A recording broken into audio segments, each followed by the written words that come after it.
अस्सलाम वालेकुम जी। अब हम role of military in Turkish politics question करेंगे और ये क्वेश्चन इंतहाई इम्पॉर्टेंट है क्योंकि मैंने पहले जब लेक्चर दिया था कमालिस्ट लेगेसी का या 6 प्रिंसिपल्स ऑफ कमालिज़म, उसमें बात की थी कि ये दोनों क्वेश्चंस एक दूसरे को थोड़ा सा ओवरलैप करेंगे।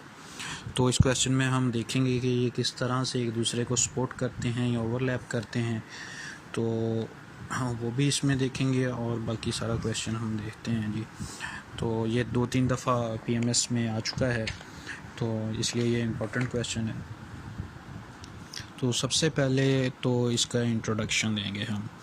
तो इंट्रोडक्शन में हम यही लिखेंगे कि लाइक पाकिस्तान जैसे पाकिस्तान की हिस्ट्री में मिलिट्री का एक सिग्निफिकेंट रोल रहा है कि 3 दफ़ा मार्शल लॉ लगा है हमारे यहाँ। इसी तरह से इन द सेम मैनर 3 दफ़ा जो है वहाँ पर भी मार्शल लॉ लगा है, टर्की में भी। और टर्की में जो नेशनल सिक्योरिटी काउंसिल यहाँ पर भी एग्जिस्ट करती है अंडर 1973 कॉन्स्टिट्यूशन, और वहाँ पर भी एग्जिस्ट करती है अंडर 1982 कॉन्स्टिट्यूशन, एंड इवन जो उससे पहला कॉन्स्टिट्यूशन था, प्रीसीडिंग कॉन्स्टिट्यूशन था 1961 का, उसके अंडर भी नेशनल सिक्योरिटी काउंसिल कायम की गई थी।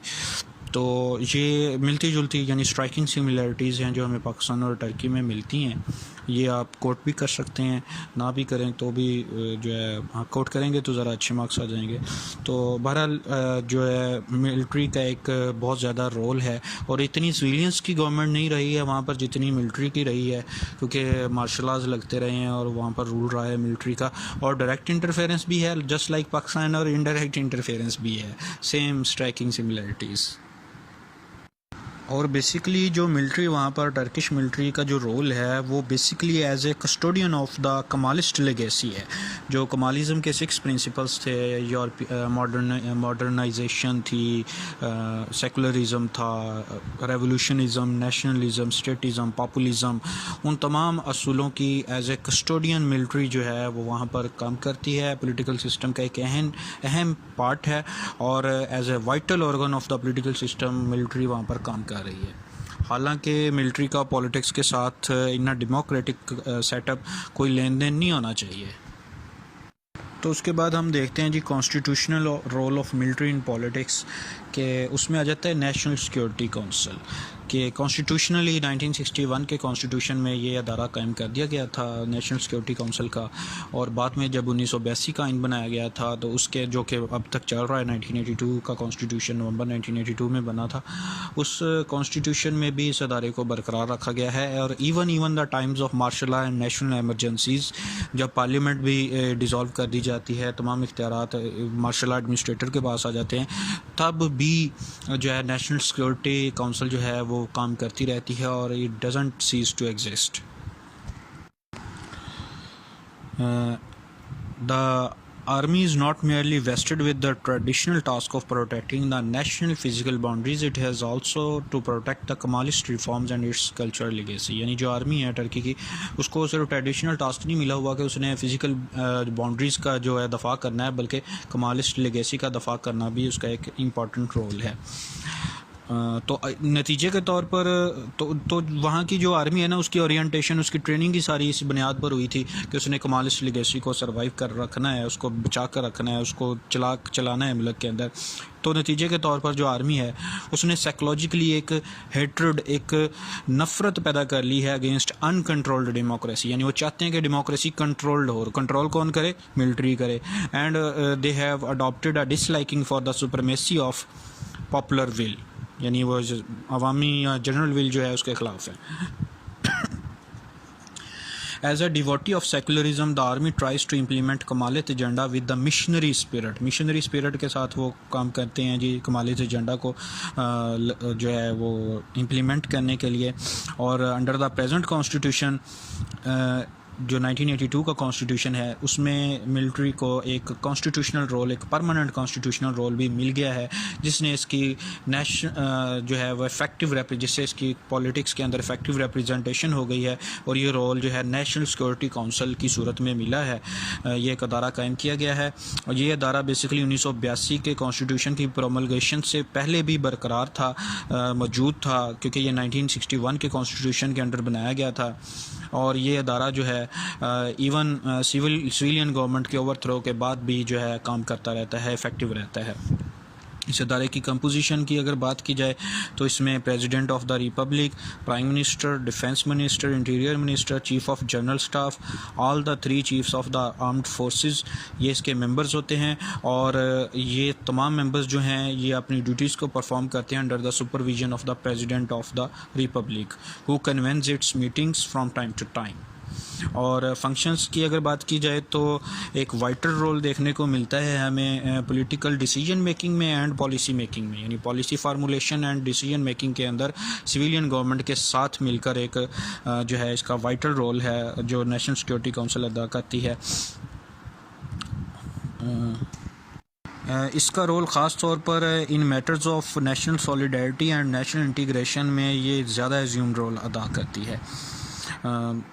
इसी तरह से जो प्रेसिडेंट ऑफ द रिपब्लिक है वो इस काउंसिल को प्रिजाइड करता है और उसकी एब्सेंस में प्राइम मिनिस्टर इसको प्रिजाइड करता है। और जो मीटिंग का जब भी मीटिंग कॉल की जाती है उसका जो एजेंडा होता है वो president chief of general staff, यानी जो उनका आर्मी का चीफ है, चीफ ऑफ जनरल स्टाफ, उसकी मशावरत से विद हिज कंसल्टेशन जो है एजेंडा तय किया जाता है और फिर वो मीटिंग के अंदर डिस्कस होता है। तो इस तरह से एक कॉन्स्टिट्यूशनल रोल है जो कि ये अदा करती है नेशनल सिक्योरिटी काउंसिल, ख़ास तौर पर in matters of political decision making and policy formulation. अब हम देखेंगे जी an overview of the historical role of military in politics, या कह लें कि involvement of army in politics a historical overview, यानी हिस्टोरिकल ओवरव्यू लेते हैं। तो सबसे पहले तो ये जो है ना ये ऑटोमन लेगेसी है। मिलिट्री का स्टेट के मामलात में या पॉलिटिक्स में ये जो दखल है ना ये ऑटोमन लेगेसी है, क्योंकि reformist officers in the Ottoman empire उन्होंने कॉन्स्पायर्ड किया था against Ottoman empire and brought revolutions of 1876 and 1898, जिसको यंग टर्क रेवोल्यूशन भी कहा जाता था। और इन रेवोल्यूशंस ने क्या किया कि इन्होंने पॉलिटिक्स के अंदर मिलिट्री इंटरफेरेंस के लिए रास्ता हमवार कर दिया। It paved way for military interference in politics. तो ये इसकी हिस्ट्री है, वहाँ से ये काम स्टार्ट होता है जी। उसके बाद जब टर्की को वर्ल्ड वार 1 में डिफ़ीट हुई है तो डिफ़ीट के तौर पर मैं पहले भी बता चुका हूँ कि जो टर्की के बहुत सारे इलाके जो थे वो इससे छीन लिए गए, जो इसका खालिस्तान इलाके थे वो भी, और जो इसकी ओरिएंटल इसके इलाके थे लाइक जो अब सारा खिलजी ममालिक हैं वो सारे भी इससे छीन लिए गए। तो नतीजे के तौर पर कमाल अतातुर्क का जो है वो एक हमें देखने को मिलता है, हीरोइक रोल देखने को मिलता है कि उसने टर्किश फोर्सेस को जो है इकट्ठा किया और अपने जो खालिस इलाके थे कम अज़ कम उनके ऊपर उसने दोबारा से अपना इक़्तिदार बहाल किया टर्की का, और एक हीरोइक रोल उसने अडॉप्ट किया। उसके बाद टर्की को उसने क्या किया कि नेक्स्ट इसके स्टेप आ जाता जी कि टर्की को रिफॉर्म करना शुरू कर दिया। कमाल अतातुर्क ने सेकुलरिज़म की बुनियाद पर टर्की को रिफॉर्म करना शुरू किया, जो कि बेस करता था मॉडर्नाइजेशन बेस्ड ऑन यूरोपियनाइजेशन के ऊपर। और आर्मी ने बतौर custodian secular basis of the constitution की कस्टोडियन के तौर पर with the help of army, Kemal Ataturk ने इसको with the help of army किया, और आर्मी ने जो था इसको जनाब वो सेकुलर बेसिस जो थी कॉन्स्टिट्यूशन की उसकी कस्टोडियन के तौर पर अपना रोल अदा करना शुरू कर दिया।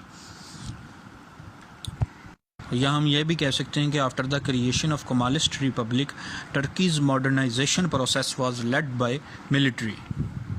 अतातुर्क की जहाँ तक बात की जाए तो अतातुर्क की यह ख्वाहिश थी कि मिलिट्री जो है वो पॉलिटिक्स से दूर रहे, पॉलिटिक्स से अलहदा रहे, लेकिन वो दूसरी तरफ यानी वो कह लो कि उसमें एक तज़ाद था कि दूसरी तरफ वो मिलिट्री को as a guardian of the secular republic भी देखना चाहता था।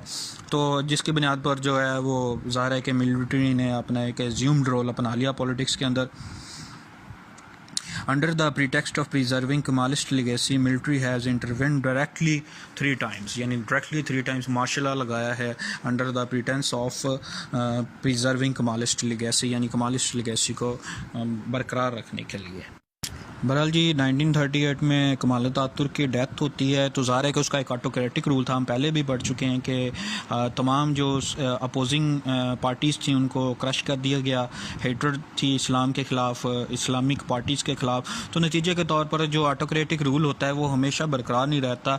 जो तारीख़ का धारा होता है वो चलता रहता है। जो रुझानात होते हैं सोसाइटी के वो हमेशा शेप होते रहते हैं। तो रुझानात जो थे, जो एंटी ऑटोक्रेटिक रुझानात थे, जो एंटी सेकुलर रुझानात थे, वो उसके बाद जो है after death of Kemal Ataturk जो चेंजिंग ट्रेंड्स हमें टर्किश सोसाइटी में नज़र आते हैं, उसका भरपूर इजहार देखने के मिलता है कि एक राइज़ ऑफ इस्लामिक नेशनलिज्म दोबारा से हुआ है। वहाँ पर इस्लामिक पार्टीज़ जो थी, पॉलिटिकल पार्टीज़ ऐसी जो कि पास्ट के साथ अपना ताल्लुक़ रखना चाहती थी, प्रो इस्लामिक एलिमेंट्स जो थे वो मोमेंटम गेन कर गए दोबारा से। ख़ास तौर पर अदनान मेंडेस की जो पार्टी थी, ठीक है, Democratic Party of Adnan Menderes, वो वहाँ पर जो है वो एक दोबारा से गेन कर गई ख़ुद को।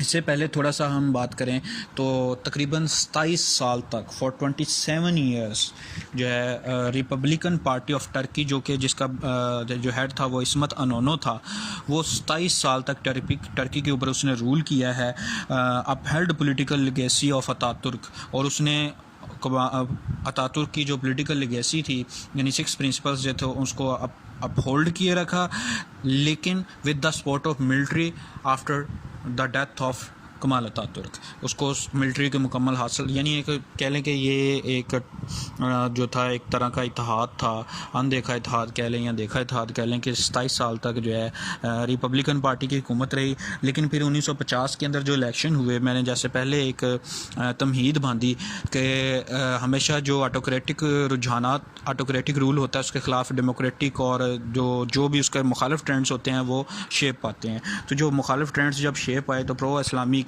एलिमेंट्स जो थे उन्होंने मोमेंटम हासिल किया, और 1950 के इलेक्शन में Democratic Party of Adnan Menderes जो थी उसने पोल्स को स्वेप्ट किया, भरपूर सीटें हासिल की जी। और ये जो बंदा था ये सॉफ्ट कॉर्नर रखता था for religion in policy making.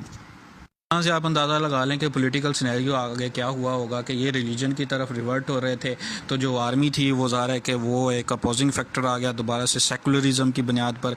Army उसको नहीं चाहती थी, तो आर्मी ने जनाब वही किया जो आप सोच रहे हैं, जो आपके जहन में चल रहा है कि military reacted against elected government. Adnan Menderes prime minister को फांसी दे दी उन्होंने। जलाल बायर को जनाब उन्होंने, जो प्रेसिडेंट था, उसको उन्होंने लाइफ इम्प्रिजनमेंट या कैद में डाल दिया। जैसे जुल्फ़िकार अली भुट्टो को यहाँ पर फांसी हुई है, वहाँ पर अदनान मेंडेस को भी फांसी। कितनी स्ट्राइकिंग सिमिलरिटी है। मकासद में डिफरेंस हो सकता है लेकिन काम तो एक ही डाला है ना दोनों तरफ। और ये एक बार ही नहीं हुआ जनाब, मिलिट्री ने ये आदत बना ली थी कि वो सिविलियन गवर्नमेंट्स को ओवरथ्रो करती रहती थी। जैसे ये मैंने बात की अदनान मेंडेस की डेमोक्रेटिक पार्टी, बाद में 1977 में भी जो इलेक्शन हुए थे उसके बाद भी एक आर्मी चीफ थे कैनन एवरन साहब, उन्होंने भी 1980 में मार्शल लॉ लगा दिया था, और जो सिविलियंस गवर्नमेंट थी उसको ओवरथ्रो किया। टोटल 3 मार्शल लॉ आफ्टर 1961 जो है वो लग चुके हैं। तो ये ओवरऑल देखा जाए तो ट्रेंड के तौर पर वहाँ पर इस्टेब्लिश हो चुकी थी बात। अब तक जो हमने पढ़ा है इसकी हम हेडिंग्स भी दे सकते हैं। मसलन पहली हेडिंग हमारी हो सकती थी जी के role of military in Ottoman empire. उसके बाद दूसरी हो सकती थी कि defeat of Turkey in world war 1 and heroic role of या राइज़ ऑफ कमाल अतातुर्क कर लें। उसके बाद तीसरी हेडिंग हमारी हो सकती थी कि reforms of Ataturk to make Turkey secular country based on modernisation. और चौथी हेडिंग हमारी हो सकती है army as custodian of the secular basis of the constitution. और उसके बाद पाँचवीं हमारी जो हेडिंग है वो थी कि death of Ataturk and changing trends of Turkish society. और जब डेथ हुई है तो चेंजिंग ट्रेंड्स के तौर पर पॉपुलिज्म, जनरल विल, और जनरल विल के तौर पर क्या हुआ जी। पाँचवीं हेडिंग हमारी जो पाँचवीं छठी बनती है कि प्रो इस्लामिक एलिमेंट्स जो थे, जैसे जलाल बायर की डेमोक्रेटिक पार्टी, जलाल बायर और अदनान मेंडेस की जो डेमोक्रेटिक पार्टी थी उसका राइज़ हुआ है, ठीक है, उसने मोमेंटम गेन किया है। और उसके बाद जो हमारी सातवीं हेडिंग बन सकती है वो था कि military use to overthrow civilian governments, that is Democratic Party of Adnan Menderes, जिसकी मैंने बात कर दी कि 1950 में जब पोल्स को स्वेप्ट किया तो उसके बाद उसको फांसी दे दी गई क्योंकि वो इस्लामिक पॉलिसीज़ को इंजेक्ट करना चाहता था सोसाइटी के अंदर। तो उसके बाद हमारी 8वीं हेडिंग होगी कि army remained in power for more time than civilians even drafted all constitutions of Turkey. मसलन अगर बात की जाए तो चाहे कॉन्स्टिट्यूशंस की अगर बात की जाए तो हम देखते हैं जी कि 1921 का कॉन्स्टिट्यूशन हो या 1924 का हो, या फिर 1961 का कॉन्स्टिट्यूशन हो अंडर जमाल गर्सल, या फिर 1982 का कॉन्स्टिट्यूशन हो केनन एवरन के तहत जो बनाया गया। ये चारों कॉन्स्टिट्यूशन जो है ये मिलिट्री की सुपरविजन के तहत बनाए गए हैं। जलाल बायर और अदनान मेंडिस के ओवरथ्रो की बात कर रहे थे, तो उसी को कंटिन्यू करते हैं कि जब उसको ओवरथ्रो कर दिया गया जनाब जमाल गर्सल ने मार्शल लॉ लगा दिया इन 1960 उसके बाद तो उसके बाद जो इलेक्शन हुए उसमें जस्टिस पार्टी और रिपब्लिकन पार्टी ये दो जो थी ये सामने आई।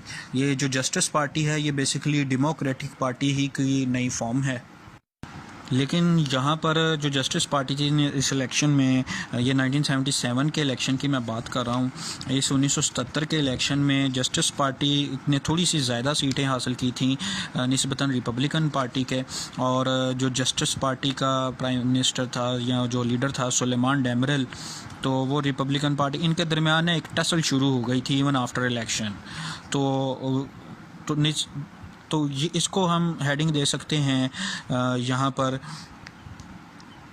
कि political parties paved the way for armies involvement in political sphere. कि पॉलिटिकल पार्टीज़ का वो जो उनके टसल रही नतीजे वो गवर्नमेंट नहीं बना पा रहे थे या गवर्नमेंट थी भी तो वो एक लूज सिस्टम चल रहा था। तो on part of military manoeuvring जो है कोलिशन गवर्नमेंट बनाई गई थी जो कि चल ना सकी क्योंकि वो अपोजिंग दोनों एलिमेंट्स थे, दोनों अपोजिंग फोर्सेस थी, अपोजिट फोर्सेस थी। तो नतीजे के तौर पर केनन एवरन ने 1980 में मार्शल लॉ लगा दिया आर्मी चीफ ने, और नतीजे के तौर पर जो है जनाब वो बाद में उन्होंने नया आइन बनाने के लिए कमीशन बनाया, कंसल्टेटिव काउंसिल बनाई जिसने 1982 के आइन जो है वो तरतीब दिया और रेफरेंडम करवाया गया और आवाम में से 90% लोगों ने उसकी जो है हमायत की और वो आइन जो है वो आज तक इन फोर्स है विद अमेंडमेंट्स होती रहती हैं वक्तन फ़क्तन, लेकिन वो चल रहा है। थोड़ा सा पास्ट में मज़ीद जाते हैं तो जब अदनान मेंडिस और जलाल बायर का कला कमा कर दिया गया, जलाल बायर को लाइफ इम्प्रिजनमेंट दे दी गई और अदनान मेंडिस को जो है वो फांसी पर लटका दिया गया। तो उसके बाद एक ना साइक्लिक रोल चल पड़ा।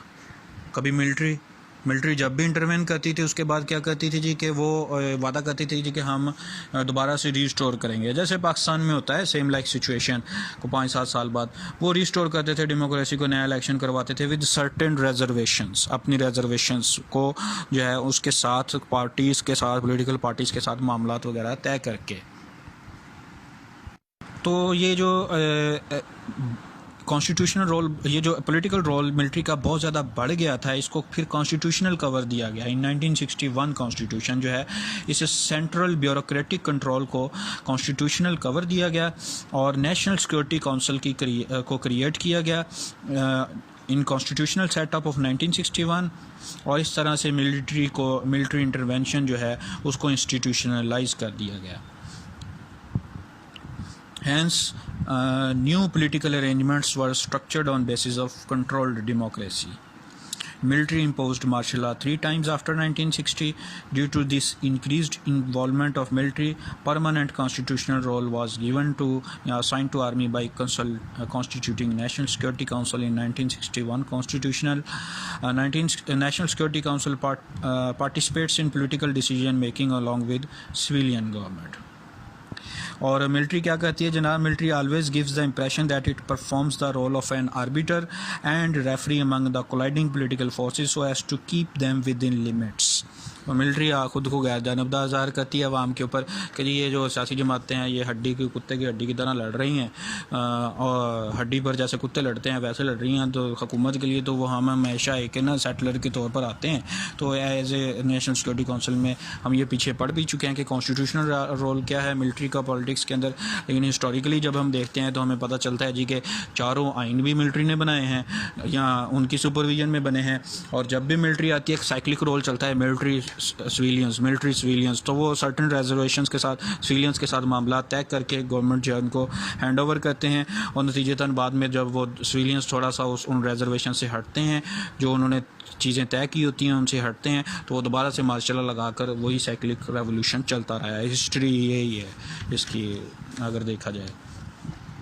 इसी तरह से माजी में पॉलिटिकल पार्टीज़ को बैन भी किया गया था 1970, जब ख़ास तौर पर जो कैनन एवरन था, जब उसने 1977 के इलेक्शन के बाद 1980 में मार्शल लॉ लगाया, उसने ना सिर्फ पॉलिटिकल पार्टीज़ को बैन कर दिया बल्कि all types of political unions, trade unions और जो थी पॉलिटिकल पार्टीज़ वगैरह, ये सब बैन कर दी गई।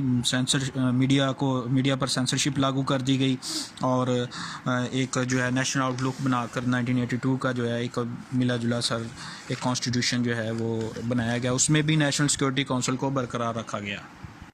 अच्छा जी, ये तो था ओवरऑल मिलिट्री का रोल पॉलिटिक्स के अंदर। अब हम बात करेंगे कि वो कौन से फैक्टर्स हैं जिसकी वजह से मिलिट्री ने ये रोल अडॉप्ट कर लिया है। तो हेडिंग होगी factors that account for military's intervention in civil life. वो है जी, सबसे पहले पॉलिटिकल इंस्टेबिलिटी, दूसरा आ जाता है लस्ट फॉर पावर, एंड तीसरा आ जाता है role as agent of modernisation. चूँकि सवाल बहुत लंबा हो जाएगा इसलिए हमने इनको इंतहाई मुख्तसरन लिखना है, just 3 to 4 lines in one heading. तो पॉलिटिकल इंस्टेबिलिटी की बात की जाए तो कमाल अतातुर्क की डेथ के बाद जो नया ट्रेंड राइज हुआ जिसके अंदर इस्लामिस्ट जो थे उनको मोमेंटम मिला, तो वो नतीजतन जब उन्होंने इस्लामिक पॉलिसीज़ अडॉप्ट करना शुरू की, चाहे ये अदनान मेंडरिस की बात की जाए या आफ्टर 1977 इलेक्शन जो राइज हुआ था, यानी आप कह लें डेमोक्रेटिक पार्टी हो या जस्टिस पार्टी हो, चूँकि दोनों इस्लाम की तरफ रुझान रखती थी, तो नतीजतन एक पॉलिटिकल इंस्टेबिलिटी कायम होती थी, तो मिलिट्री को मौका मिला और उन्होंने पॉलिटिकली इंटरवेन किया। और इसी तरह से जो 1977 का इलेक्शन था उसमें स्लाइट मेजॉरिटी थी जो डेमोक्रेटिक पार्टी को हासिल हुई थी, तो मैनोवर करके एक कोलिशन गवर्नमेंट बनाई गई। नतीजतन जो कोलिशन गवर्नमेंट्स होती हैं वो ऑलवेज इनस्टेबल होती हैं, उनको वैसी स्टेबिलिटी हासिल नहीं होती जैसी सिंगल पार्टी गवर्नमेंट को हासिल होती है, तो जिसकी वजह से मिलिट्री को एक डायरेक्टली और इनडायरेक्टली पॉलिटिक्स में इंटरफेयर करने का मौका मिल गया। उसके बाद लस्ट फॉर पावर, दूसरी हेडिंग की अगर बात की जाए तो जो मिलिट्री का एक ना साइकोलॉजिकली उन्होंने ये चीज़ टेम्परामेंट उनका डेवलप हो गया था due to its excessive involvement in civil and political affairs of Turkey, कि उनको एक नशे की धुत लग गई। कौन सा नशा जी? पॉलिटिक्स का जो नशा था इसकी उनको एक लत लग गई, ठीक है जी, लस्ट लग गई उनको। और हमेशा जो था अगर एक ग्रुप आर्मी के अंदर फैक्शंस बन गए, अगर एक फैक्शन जो था वो डेमोक्रेटिक्स को सपोर्ट करता था तो दूसरा फैक्शन रिपब्लिकन्स को सपोर्ट करता था। तो इसी तरह से सीनियर्स एंड जूनियर्स का जो टेम्परामेंट था या उनके दरमियान जो एक सोच का तजाद था, उसने भी आर्मी के अंदर फैक्शंस बनाए और दोनों फैक्शंस जो थे वो पॉलिटिक्स के अंदर अपना रोल अदा करते थे। इसके अलावा जो फ्रीक्वेंट इंटरवेंशन थी सिविल लाइफ के अंदर, उसने ऐसा पॉलिटिकल और कल्चरल वैल्यूज़ ऐसी आर्मी के सोल्जर्स के अंदर एक इन्फ्यूज़ कर दी कि वो अपने आप को सेंस ऑफ सुपीरियरिटी उनके अंदर आ गया था, और वो अपने सिविलियन काउंटर पार्ट्स की निस्बत खुद को सुपीरियर समझते थे। और आर्मी की इन्वॉल्वमेंट पॉलिटिक्स के अंदर जो है वो सिर्फ पॉलिटिकल क्राइसिस को एवर्ट करने का या इसको हटाने का एक कह लें कि मंतकी जो है वो सोल्यूशन समझा जाता था। ओनली रैशनल सोल्यूशन जो था यही समझा जाता था कि अगर आर्मी इंटरवेन करेगी तब भी पॉलिटिकल क्राइसिस जो है वो ख़त्म होगा। तो एक सेंस ऑफ सिक्योरिटी आ गई थी जो हमारे यहाँ भी देखने में मिलती है, ब्लडी सिविलियंस वाली टर्म जो हम सुनते हैं।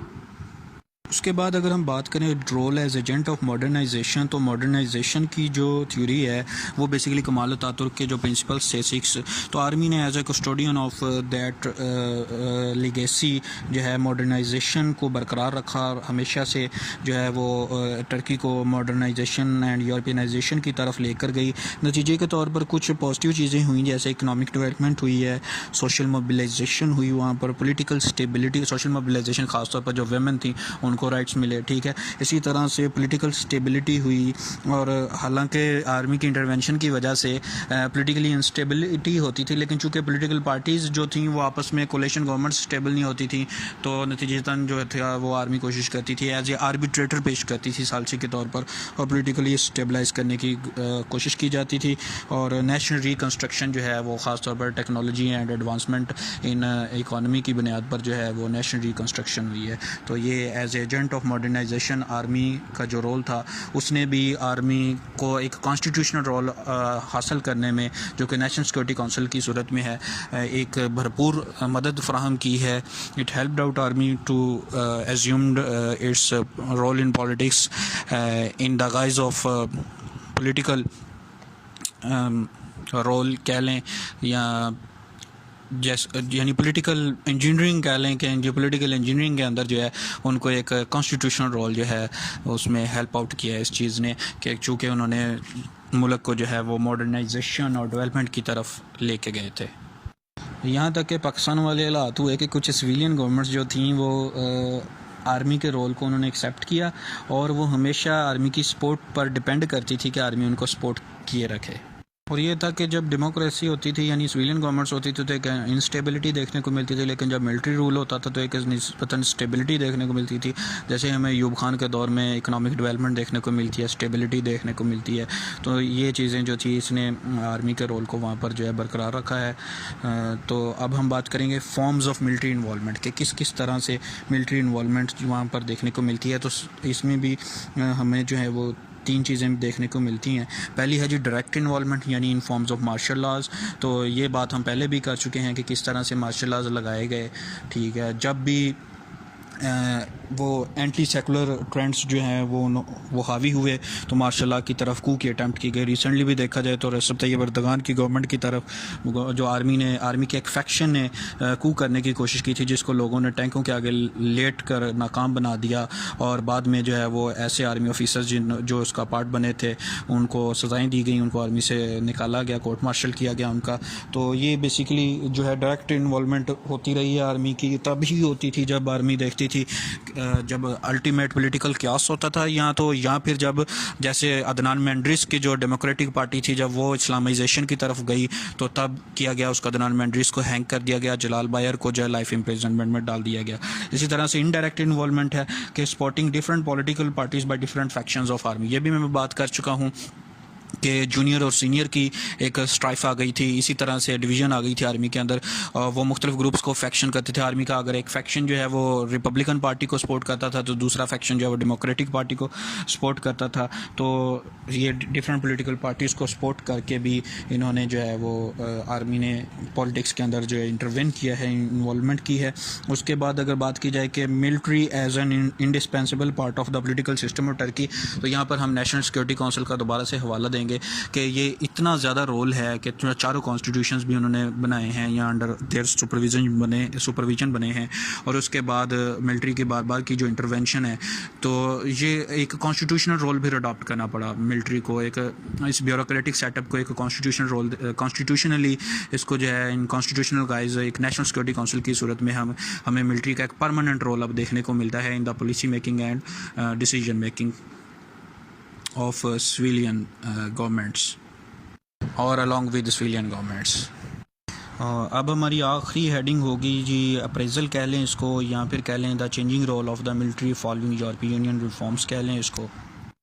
इन द रिसेंट हिस्ट्री जो है वो एफर्ट्स लॉन्च की गई हैं कि मिलिट्री का जो पॉलिटिक्स में रोल है उसको लिमिटेड किया जाए, उसको कम से कम किया जाए। क्योंकि टर्की जो है वो यूरोपीय यूनियन का हिस्सा बनना चाहता है, और यूरोपीय यूनियन का जो क्राइटेरिया है, जो कोपेनहेगन क्राइटेरिया है, वो एक कंडीशन ले डाउन करता है कि सिविलियन सुपरमेसी जो है वो होनी चाहिए मुल्क में, तब भी कोई मुल्क जो है वो यूरोपीय यूनियन की मेंबरशिप हासिल कर सकता है। यानी Copenhagen criteria lays down the criteria of civilian supremacy for यूरोपीय यूनियन मेंबरशिप। तो यही यूरोपीय यूनियन की मेंबरशिप हासिल करने के लिए फिर रिफॉर्म्स पास की गई जी असम्बली में जुलाई 2003 में, ताकि यूरोपीय यूनियन का हिस्सा बना जा सके, उसमें दाखिल हुआ जा सके। इसका मकसद क्या था कि मिलिट्री का जो इन्फ्लुएंस है वो पॉलिटिकल सिस्टम के ऊपर कम किया जाए। उसके बाद the role of military has been further minimised by Tayyip Erdogan's policies and actions, and the result of referendum held in September 2010 सितंबर में जो रेफरेंडम हुआ है उसके नतीजे में जो है political power of the army को फर्दर जो है ब्लो एक स्ट्रक हुआ है, एक धचका लगा है। उसके नतीजे में the result of referendum held in September 2010 further struck blow on the political power of the army, जिसके नतीजे में लोगों ने आर्मी का जो रोल है पॉलिटिक्स के अंदर उसको मुस्तरद कर दिया। और फिर रिसेंटली हम तैयब अर्दोगान के ऊपर जो कूक करने की कोशिश की गई उसको भी इसमें लिखेंगे, और यही हमारा कंक्लूजन होगा कि in the past military has played a great role in the politics of Turkey overtly or covertly by directly intervening or supporting certain factions or supporting different parties by certain factions of the army, by different factions of the army, but the recent trends are against this phenomena, and one can say that now